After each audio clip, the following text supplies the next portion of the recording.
The news that living conditions at Liverpool Prison are the worst that jail inspectors have ever seen will come as no surprise to anyone who has spent time there. The gaunt Victorian pile on Hornby Road, in the Walton area of the city, was always known as the dirtiest jail in the system. Most of the old jails have a cockroach problem, but Liverpool took the infestation to a new low, with cell floors carpeted with them, as they came out at night to feed off the crumbs. I experienced those conditions some 20 years ago. With prison budgets still reeling from the cuts imposed by former Justice Secretary Chris Grayling, it can hardly be imagined that conditions have improved since my time there. According to a leaked report on Liverpool, some areas of the jail were so filthy and hazardous they were beyond cleaning. The Chief Inspector of Prisons, Peter Clark, spoke of a prisoner with complex mental health needs, caged in a cell that had no furniture other than a bed.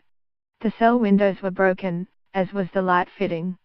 The toilet was filthy and blocked, and electrical wires were exposed in his dark and damp living space. He had been held in these conditions for weeks. Conditions such as these would challenge the well-being of prisoners in good health. To impose them on prisoners suffering mental health problems is taking punishment to a shameful and degrading level.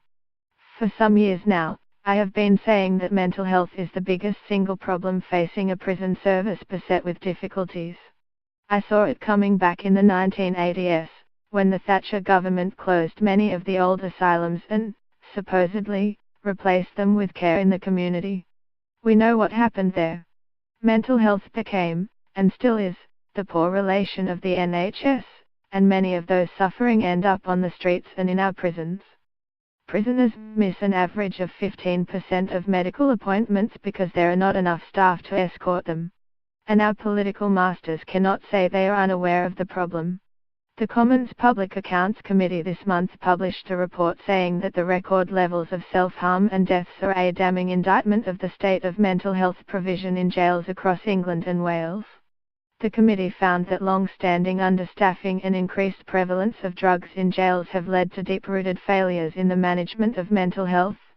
Shockingly, MPs concluded that, while the Prison Service and NHS England have a duty of care to prisoners, they do not know where they are starting from, how well they are doing, or whether their current plans will be enough to succeed. Incredibly, the most commonly used data, used to estimate the scale of the problem within our prisons, is 20 years old, when the prison population was about half of what it is today.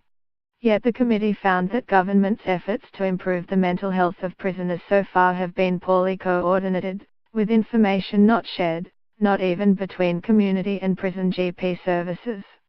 Prisoners miss an average of 15% of medical appointments because there are not enough staff to escort them.